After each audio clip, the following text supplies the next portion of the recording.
बच्चों सबको good afternoon, सबको नमस्कार। देखो बच्चों, look at the body man's true son, मतलब समझ गए, एक इंसान का, एक आदमी का सच्चा बेटा। तो मैन्स ट्रू सन। अब बच्चों बात यह कि एक आदमी का सच्चा बेटा, तो प्रश्न ये है कि क्या आदमी का बेटा एक सच्चा होता है तो एक झूठा भी होता है क्या? तो देखो भाई, ये एक मैन, ठीक है। अब ये मैन क्या करता है, एक बच्चे को जन्म देता है। किसको देता है? मेरा मतलब मैन तो क्या देता है, वुमेन देती है। परंतु बच्चों बात यह है कि मैन और वुमेन मिलकर के देते हैं, तो वो तो क्या है, उनकी संतान हुई ना, उनका बेटा हुआ ना वो। अगर बच्चों वो बेटा है तो सन है। और एक होता है बच्चों, ये मैन है, इसके कोई संतान नहीं है, या इसके संतान है पर ये कोई थर्ड पर्सन दूसरे का बेटा है। लेकिन उस बेटे को इस व्यक्ति ने क्या किया, जीवन में सहारा दिया, जीवन में सहारा दिया, सही दिशा दिखाई। तो वो जो लड़का है, वो जो बेटा, वो इसको भी अपने पिता के समान ही मानेगा ना। अब बच्चे इसको वो भी, मतलब वो इसको भी पिता के समान मानेगा। तो ये वाला जो सन है ना बच्चों, ये जो असली वाला है, ये तो ट्रू नहीं है, इस वाले को ट्रू कहा गया है। ट्रू सन एक्चुअली बच्चों वो नहीं होता है जो किसी की असल संतान होता है। ट्रू सन एक्चुअली वह होता है जो किसी के विचारों की श्रृंखला की अगली कड़ी सिद्ध होता है। आगे क्या समझ में बात? अरे भाई, जैसे मान लो कि हरिवंश राय बच्चन जो है बच्चों, वो क्या है, हरिवंश राय बच्चन, ध्यान से सुनना, हिंदी का एक बहुत बड़ा कवि बच्चों, हरिवंश राय बच्चन, जानते हो इसका कौन बेटा है? इसके दो बेटे हैं। एक बेटा तो इसका अमिताभ है। अब आप कहोगे नहीं सर, अमिताभ के अलावा जिताब भी है। हाँ, मतलब अमिताभ जिताब एक ही का ये। और एक बेटा इसका कुमार विश्वास है। तो बच्चों, ये कुमार विश्वास ये कहता है कि मैं हरिवंश राय का शब्द पुत्र हूं। ये बच्चों कुमार विश्वास क्या कहता है? ये कुमार विश्वास ये कहता है कि मैं हरिवंश राय का कैसा बेटा हूं? उसका शब्द, उसका शाब्दिक बेटा हूं, माने मैं उसका शब्द पुत्र हूं। तो नीचे वाला तो बच्चों शब्द पुत्र है। और वो कुमार विश्वास ही कहता है कि जो अमिताभ बच्चन है, ये हरिवंश राय बच्चन का कैसा बेटा है? ये उसका रक्त पुत्र है। कैसा है? ये उसका रक्त पुत्र है। तो बच्चों बताओ, असली बेटा कौन हुआ? जाहिर सी बात है, असली बेटा अमिताभ बच्चन नहीं हुआ। उसका जो असली बेटा हरिवंश राय बच्चन महाकवि का, वो तो बच्चों कुमार विश्वास है, क्योंकि वो शब्द पुत्र है। क्योंकि हरिवंश राय बच्चन को शाब्दिक परंपरा के लिए जाना जाता है। Harivansh Rai Bachchan is known for a tradition of words. एक शब्दों की परंपरा के लिए नाम कमाया है किसने? हरिवंश राय बच्चन ने। तो हरिवंश राय बच्चन किसका प्रतीक है बच्चों? Harivansh Rai Bachchan is a symbol of words, यानी शब्दों का प्रतीक है बच्चों। शब्द का प्रतीक कौन? हरिवंश राय बच्चन है। इस परंपरा को आज कौन बढ़ा रहा है? इस परंपरा की श्रृंखला की अगली कड़ी कुमार विश्वास है। और ये जो रक्तपुत्र अमिताभ बच्चन है बच्चों, ये नहीं है। बात समझ में आ गई ना? यही बात मैं समझाने वाला हूं। मैन्स ट्रू सन का मतलब एक आदमी का सच्चा बेटा। तो सच्चा बेटा बच्चों वह नहीं है। जरूरी नहीं है कि आप जिसके आपका, मेरा मतलब जो कोई भी व्यक्ति मान लो, जैसे मान लो कोई किसी का बेटा है, तो जरूरी नहीं है बच्चों कि वो उसका सच्चा बेटा हो। सच्चा बेटा तो वह है जो उसके द्वारा बताए हुए रास्ते पर चलेगा, उसके द्वारा उसके जो आदर्श हैं, उन आदर्शों को बच्चों क्या करेगा? उन आदर्शों को नए आयाम देगा। उन आदर्शों का जो उदात्त रूप है, उसको बच्चों उसके आदर्शों का उदात्तीकरण करेगा। उसके आदर्शों का क्या करेगा? उदात्तीकरण करेगा। अब बच्चों अपनी बात समझ में आ गया। आपके पूर्व पीठिका मैंने इसकी जो बैकग्राउंड है वो बता दी है। And now I am going to start the lesson. बच्चों पाठ शुरू हो रहा है। क्या ए मैन्स ट्रू सन? ए का मतलब बच्चों एनी, कोई सा भी। तो ए मैन्स ट्रू सन का मतलब होता है किसी आदमी का सच्चा बेटा। किसी आदमी का सच्चा बेटा, वह आदमी निश्चित नहीं है, पता नहीं अपने को कौन है वो, ठीक है ना? तो कोई भी आदमी ले लो बच्चों, उसका सच्चा बेटा कौन होता है? उसका सच्चा बेटा वह नहीं होता है जिसको कि वह और समझ गए, वो जन्म देते हैं, वो सच्चा बेटा नहीं होता। बल्कि सच्चा बेटा कौन होता है? जो उसकी विचार परंपरा को आगे बढ़ाता है, वह उसका सच्चा बेटा होता है। जैसा कि मैंने कहा कि हरिवंश राय बच्चन का सच्चा बेटा कौन है? कुमार विश्वास है। और जो सच्चा बेटा नहीं है, he is Amitabh Bachchan. Clear? आगे देखिए। तो ए मैन्स ट्रू सन यानी एक आदमी का सच्चा बेटा। ए मैन्स ट्रू सन का मतलब होता है बच्चों एक आदमी का सच्चा बेटा। There was a great feast being held in the house of a certain gentleman. तो बच्चों ये सेंटेंस जो है इसको देखते आप समझ गए होंगे कि ये सेंटेंस कैसा है। ये बच्चों एक्टिव वॉइस का नहीं, ये पेशिव वॉइस का। अब आप दिमाग में कंफ्यूज हो रहे होंगे कि सर ये पेशिव वॉइस का कैसे है।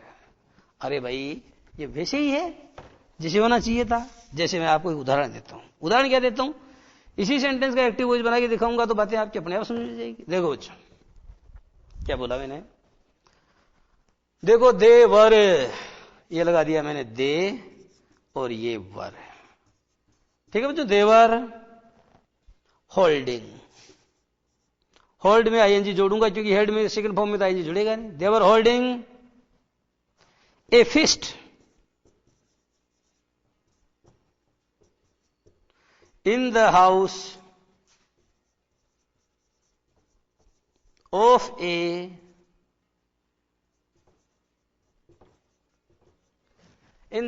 a certain gentleman, ठीक है बच्चों।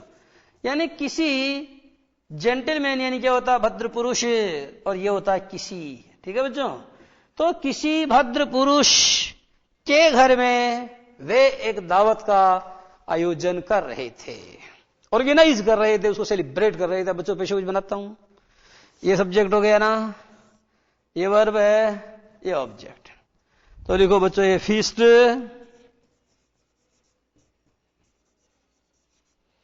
वाज बीइंग, ठीक है। तो ये फीस्ट वाज बीइंग, अब आप क्या करोगे, इसकी थर्ड फॉर्म लगाओगे तो held, A feast was being held. अब बच्चों बाय देम तो उठ जाएगा, तो बाकी क्या उतर जाएगा, इन द हाउस ऑफ ए, ठीक है, सर्टेन जेंटलमैन, ऐसा कैसा उतर जाएगा। तो बच्चों पेशेवर बन गया कि नहीं बना। अब आप ये कहोगे सर है, लेकिन ये इस सेंटेंस में वाज और बीइंग दोनों साथ साथ नहीं आ रहे। तो बच्चों कई बार नहीं आते हैं। कैसे नहीं आते हैं, जैसे मैंने आपको कहा कि अगर आप इस सेंटेंस का प्रश्नवाचक बनाना चाहो तो क्या बनाओगे, वो जो फिस्ट बीइंग, तो बच्चों वाज और बीइंग तो अलग अलग हो गए ना। If you want to change an affirmative sentence, if you want to change an affirmative sentence into an interrogative one, यदि आप किसी वाक्य को बच्चों प्रश्नवाचक में बदलना चाहते हो सकारात्मक से, तो क्या करोगे, वाज बीइंग दोनों है तो अकेला वाज आगे जाएगा। तो there was a feast being, तो इसका मतलब है बच्चों there a feast was being, there a feast was being, यही इसका मतलब और कुछ नहीं है। और बाय देम अनइम्पोर्टेंट है तो हट गया, समझ में आ गया ना। इस तरीके से बच्चों जरा देखना, there was a great feast being held in the house of a certain gentleman, समझ में आ गया। अर्थात क्या है, एक दावत का आयोजन किया जा रहा था उनके द्वारा। तो बाय देम अंडरस्टूड है, एम्बिग्यूअस सब्जेक्ट है, इसलिए बच्चों इसको क्या कर दिया आपने, हटा दिया है, ठीक है। एम्बिग्यूअस तो नहीं, अंडरस्टूड सब्जेक्ट है। तो there was a great feast being held, there was a great feast being organized, there was a great feast being celebrated, clear। अब बच्चों बात है फीस्ट, ध्यान दो बच्चों, FEAST फिस्ट, एक होता है FIST फिस्ट। तो ये जो फिस्ट है बच्चों इसका मतलब क्या होता है, मुक्का, शेर डुक्का एंड मेल डुक्का। तो ये मेल डुक्का जो है ना बच्चों इसको बोलते हैं FIST फिस्ट। और ये जो FEST है बच्चों इसका माने होगा PARTY पार्टी। पार्टी माने क्या होता है, दावत। वैसे बच्चों ये पार्टी है ना, ये अंग्रेजी में कई मीनिंग रखती है। जैसे आप अदालत में जाओगे और किसी को जाके पूछोगे तो वकील आपको बता जाते हैं आपको क्या बोलेगा। वकील की नजर में बच्चों आप एक पार्टी हैं, you are a party for an advocate, आप एक एडवोकेट के लिए पार्टी हैं। You are a case for a doctor, आप एक डॉक्टर के लिए केस हैं।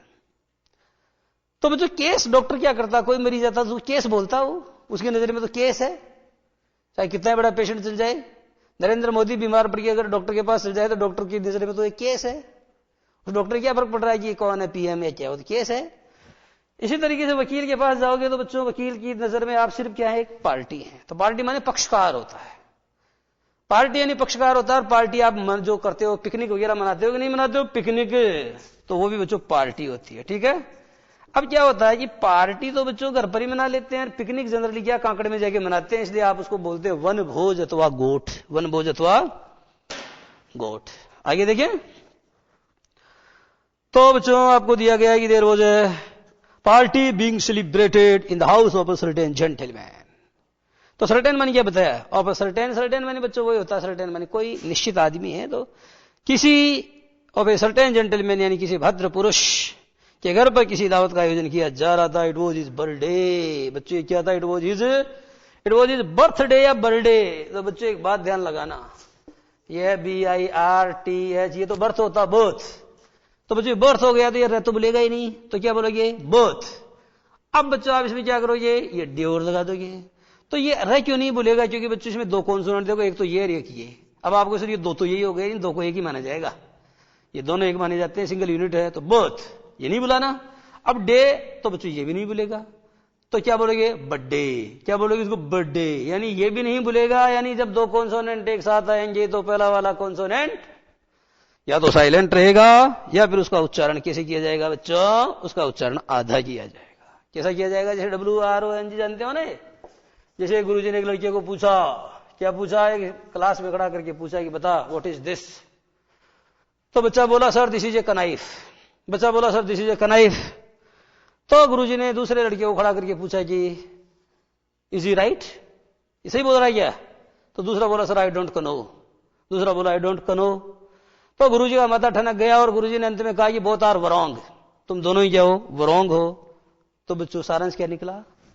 सारांश ये निकला कि ज्यां का गुर भी अंधला चेला खरा निरंद, अंधे अंधा ठेलिया दोनों कूप पड़ंत।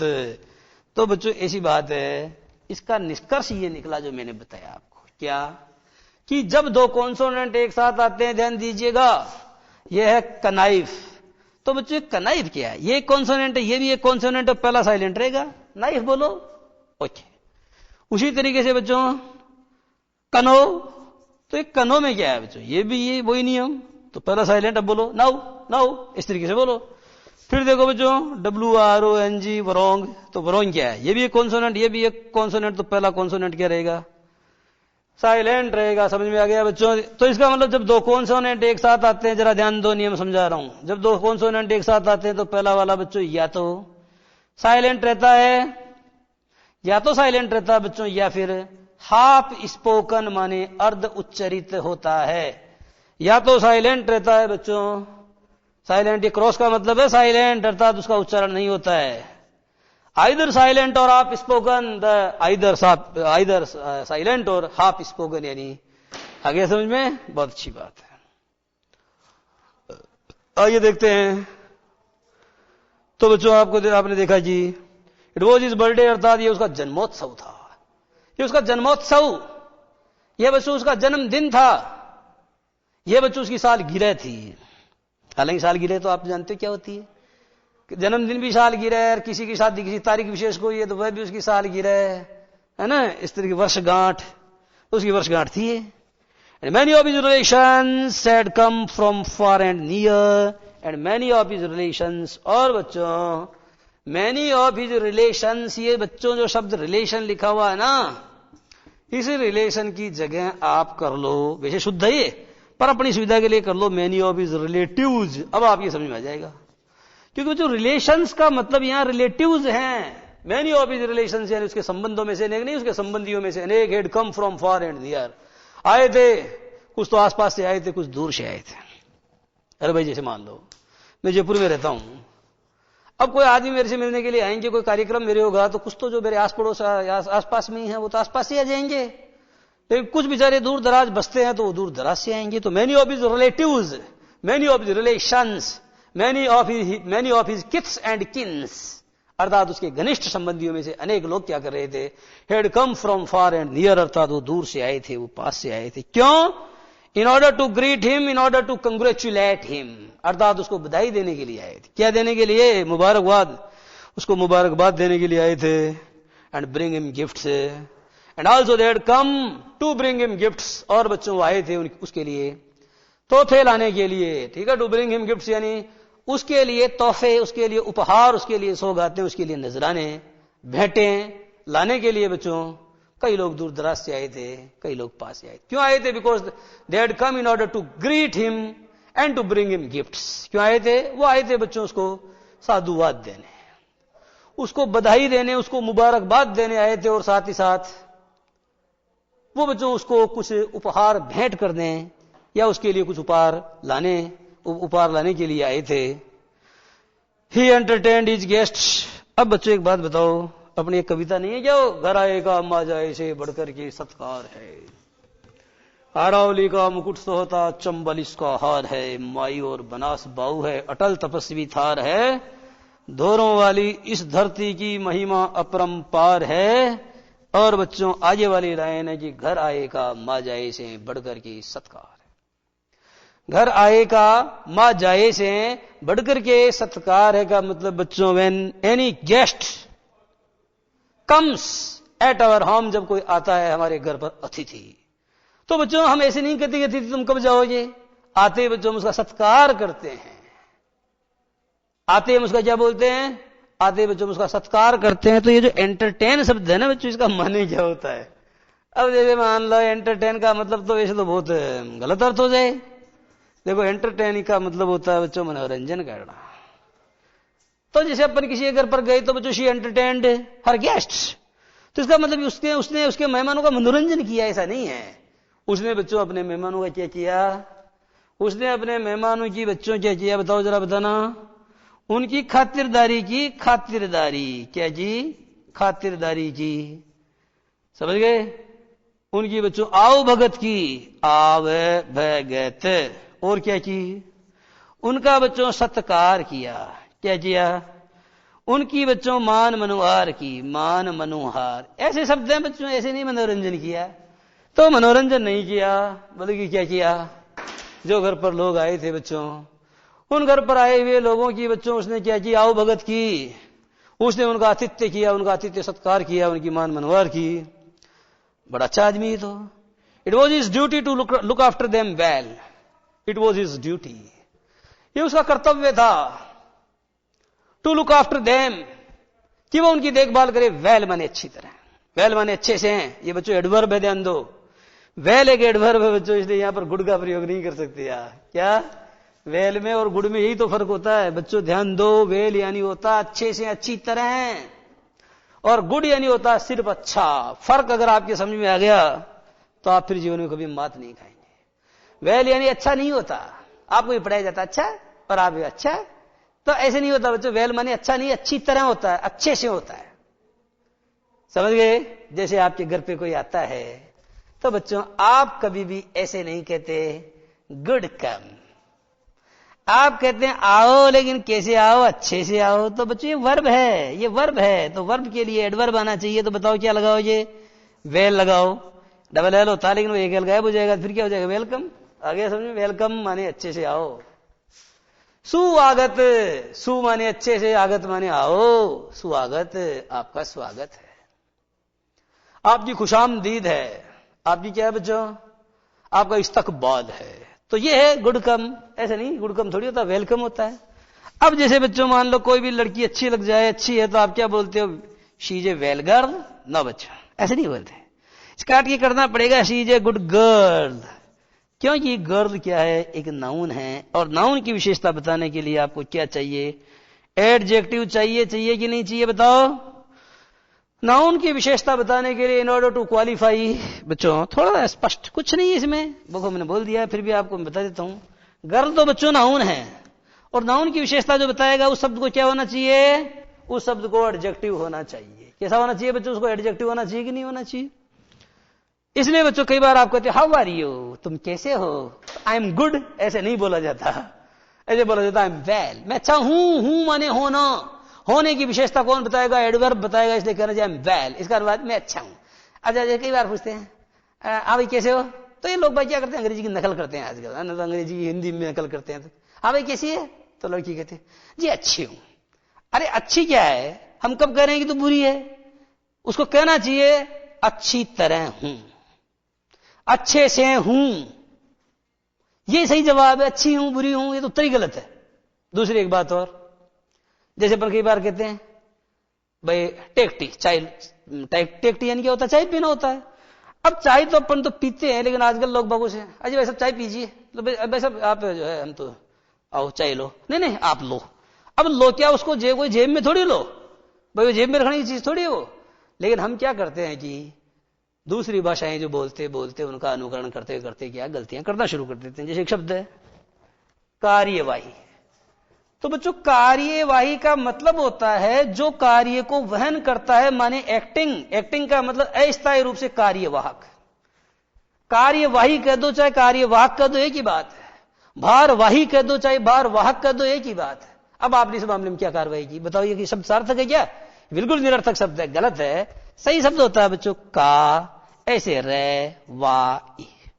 परंतु ये गलत शब्द बच्चों इतना ज्यादा चल गया, इतना ज्यादा चल गया कि लोग इसको क्या मानने लगे, सही मानने लगे। इसने शब्दकोश में भी स्थान प्राप्त कर लिया है। तो बच्चों इस क्रम में अपनी बात जारी रहेगी, परंतु इससे पहले हम लेंगे 2 मिनट का ब्रेक।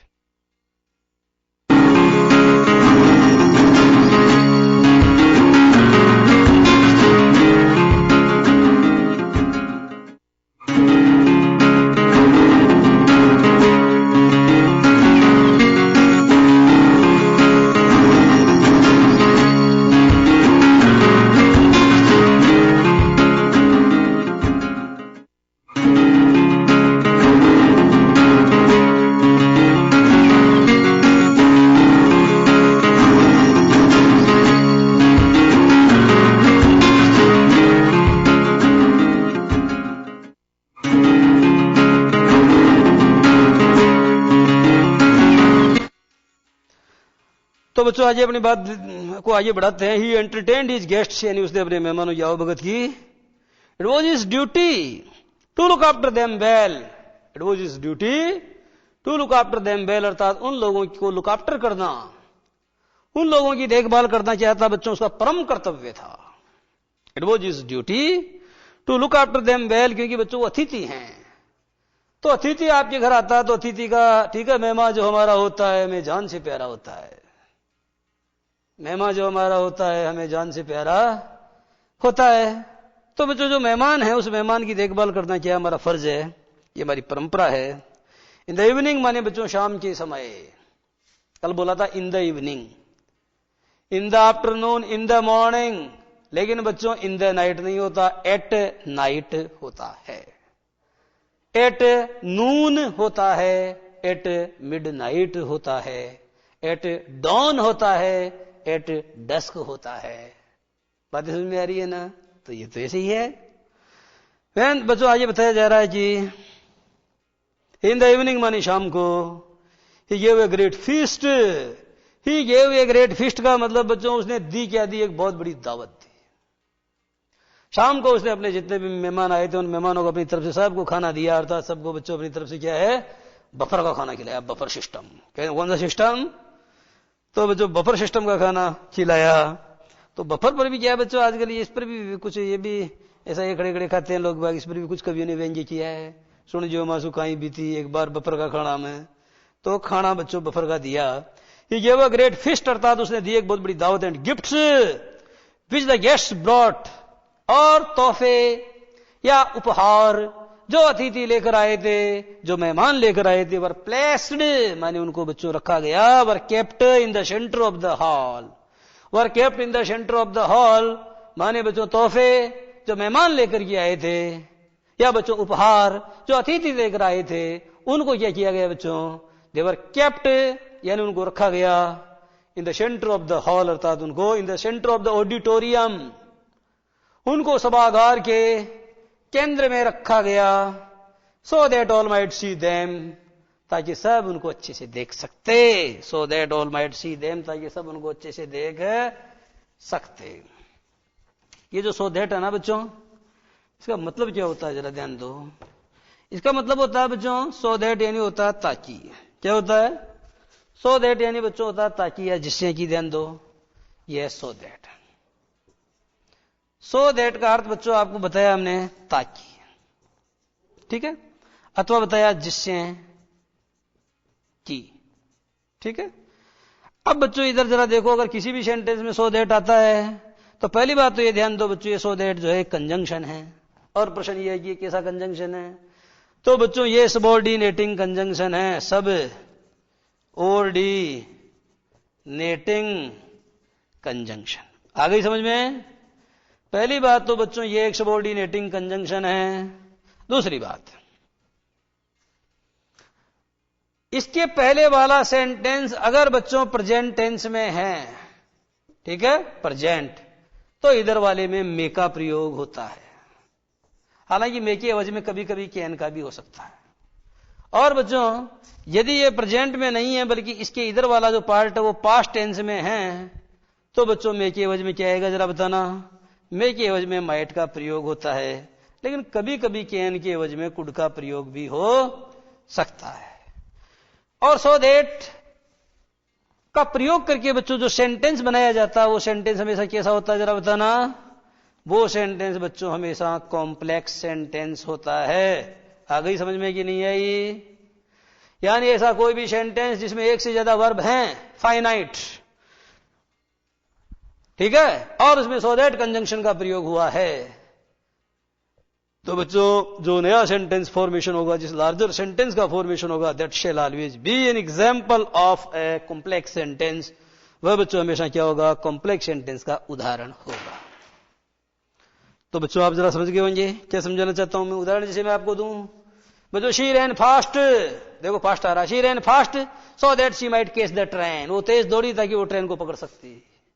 उसी तरीके से बच्चों मैं आपको कहता हूं यू शुड वर्क हार्ड, या वी ईट फूड, हम भोजन खाते हैं, so that we may live, हम भोजन खाते हैं ताकि हम जिंदा रह सकें, ताकि हम जिंदा रह सकें। आगे वाला जरा देख लो,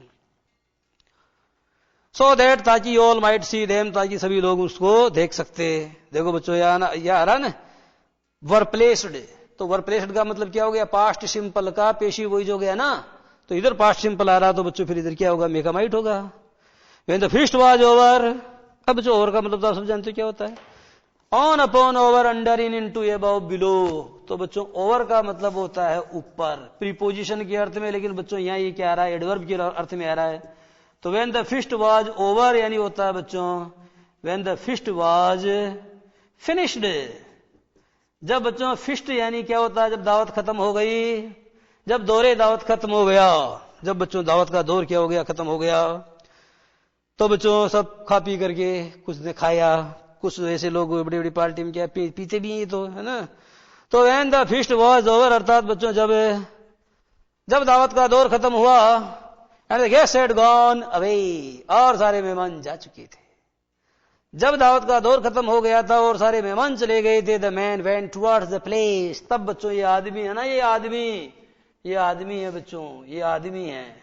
और ये आदमी क्या है? He went towards the place, ये उस जगह की तरफ आया, where all the gifts were kept. आ गया समझ में? तो बच्चों क्या हुआ? The man went towards the place, अर्थात द मैन क्यों बोला गया बच्चों? क्योंकि इसका जिक्र पहले हो गया ना, जैसे once there was a crow, the crow was very thirsty. तो सेकंड बार जब आएगा, थर्ड बार आएगा, प्रीवियसली मेंशन्ड नाउन, यानी ऐसा नाउन जिसका पूर्व में जिक्र किया जा चुका हो, उसके पहले द का प्रयोग किया जाता है। तो when the feast was over, यानी जब दावत समाप्त हो गई थी, एंड जब भोज समाप्त हो गया था, and the guests had gone away, और अतिथि जा चुके थे, the man went towards the place, अर्थात ये व्यक्ति उस जगह की तरफ गया, where the gifts were kept, अर्थात जहां पर जो है क्या था? Where the gifts were placed, जहां पर जो है तोहफे रखे गए थे, and began to put them away carefully, और बच्चों इसने क्या किया?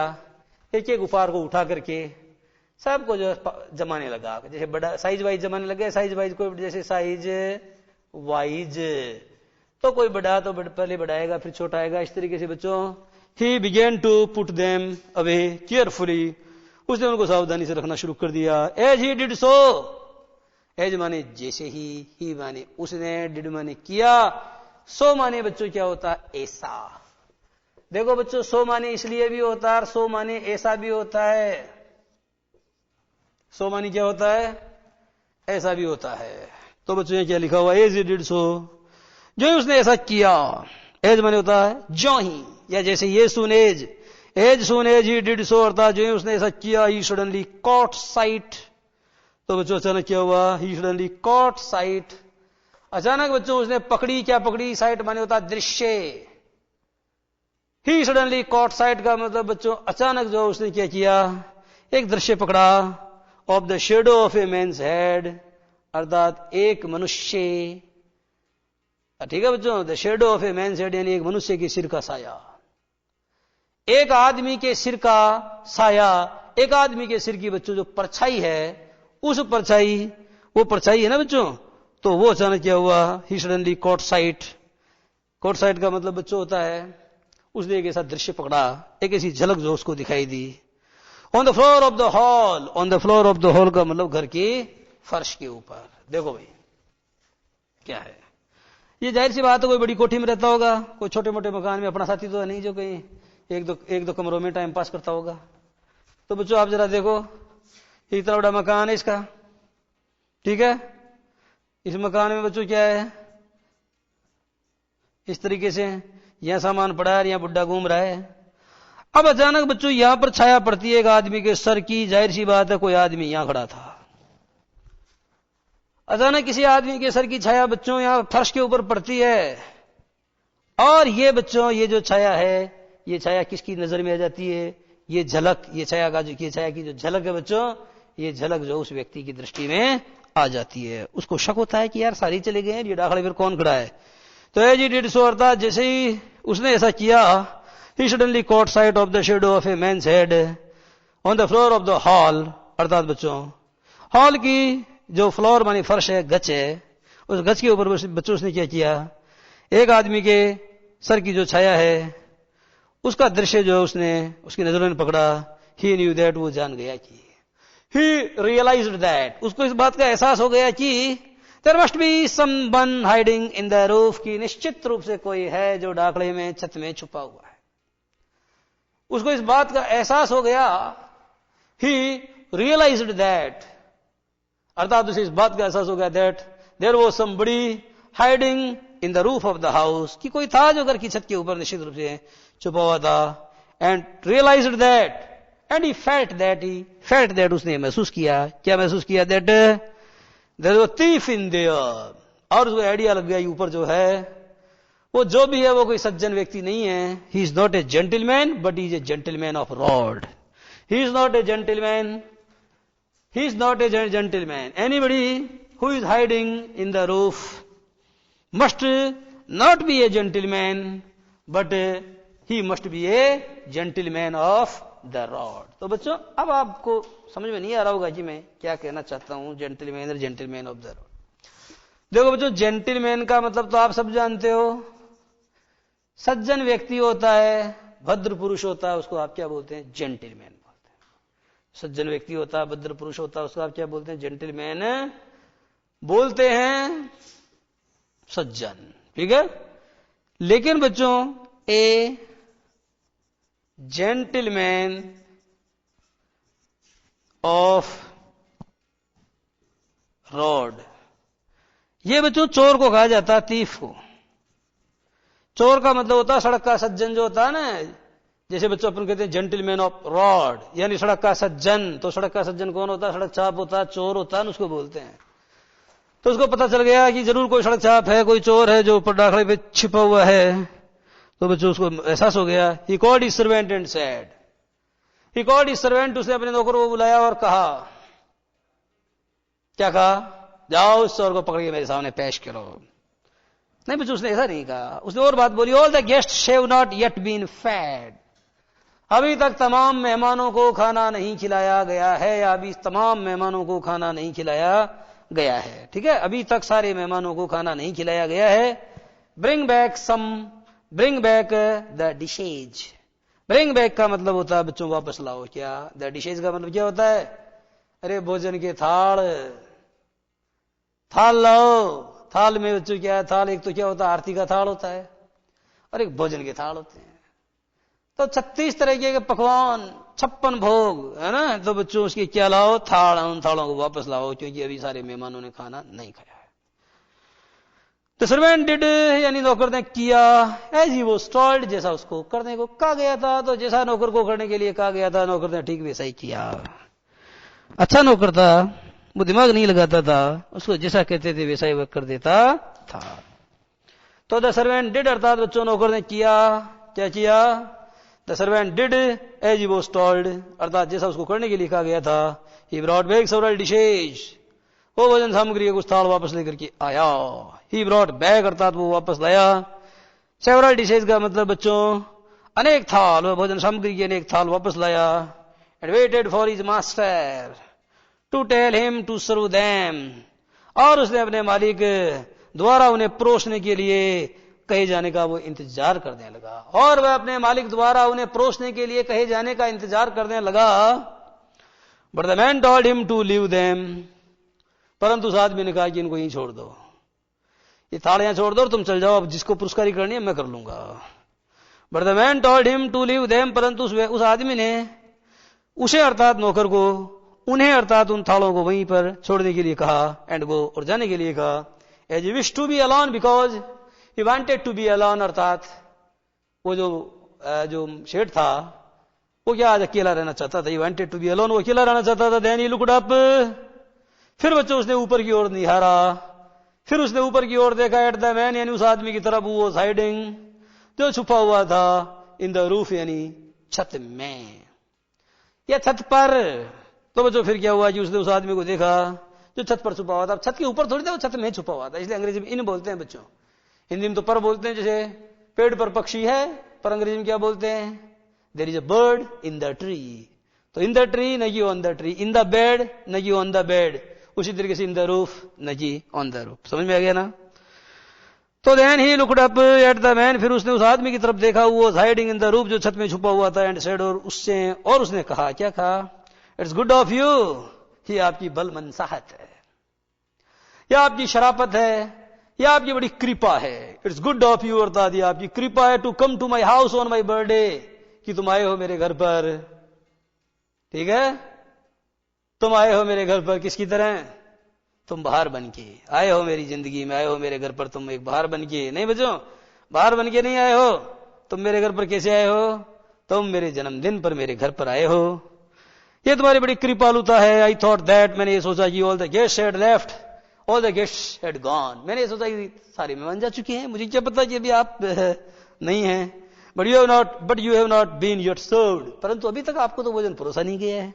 आओ नीचे आओ, प्लीज कम, कृपया नीचे आओ, and share this humble meal with me. और ये जो तुच्छ भोजन है, इस गरीब की कुटी के अंदर जो तुच्छ भोजन है, इस तुच्छ भोजन को मेरे साथ शेयर करें, मेरे साथ ग्रहण करके मेरा मान बढ़ाएं। The thief was very much afraid, चोर बहुत डर गया, as he climbed down, जैसे वह नीचे की ओर उतर करके आया, from his hiding place, चोर अपने छुपने के स्थान पर से जैसे ही नीचे की ओर उतर करके आया तो बच्चों को भेद डर गया। But he was surprise to find himself, परंतु उसको बड़ा ताज्जुब हुआ ये देख करके that he was being treated as all the other guests, कि अन्य मेहमानों की तरह उसके साथ भी बड़ा अच्छा बर्ताव किया जा रहा था, जबकि उसको तो गिरफ्तार किया जाना था। His host served him, his host was serving him, अर्थात उसका जो मेजबान था वो उसको भोजन परोस रहा था with great courtesy, यानी बेहद शिष्टाचार के साथ।